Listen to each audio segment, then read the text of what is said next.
Hola, vamos a probar las funciones de un multímetro. Pero antes de empezar voy a comentar los tipos de corriente que podemos encontrar. La corriente alterna se caracteriza por la variación de la intensidad y el sentido. Generalmente se utiliza la onda de forma sinusoidal y permite el uso de transformadores como en las líneas de alta tensión que permiten la distribución con menor intensidad de corriente y por tanto menos cable. La señal de audio y radio en cable son también corriente alterna pero no sinusoidales.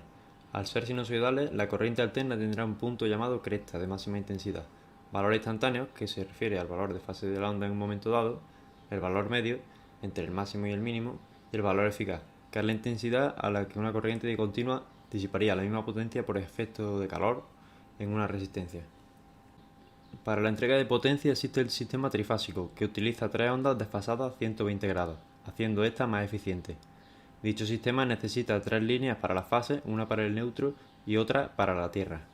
Cuando la corriente sigue una misma dirección de polaridad, aunque no sea constante de intensidad o voltaje, se dice que es continua. Los aparatos eléctricos funcionan con corriente continua para transformar la corriente alterna en corriente continua.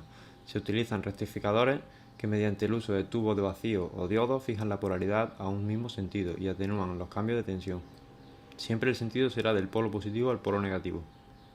Conectando la aguja negra al terminal COM y la roja al terminal V, podemos comprobar la continuidad y medir la resistencia de un circuito no activo, conectando el multímetro en paralelo.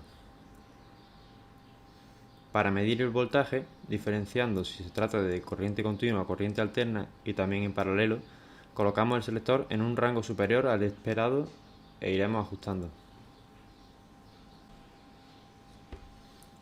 En la función de continuidad escucharemos un pitido si el sistema está cerrado. Para la resistencia ajustaremos el rango. El display marcará 1 si está sobre la escala.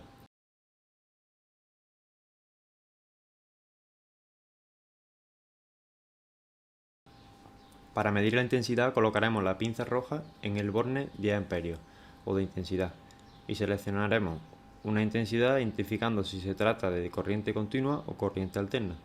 Elegiremos la mayor intensidad posible y bajaremos hasta tener la cifra en valores útiles. Conectaremos en serie y cambiaremos al borne de miliamperios si se nos queda muy grande.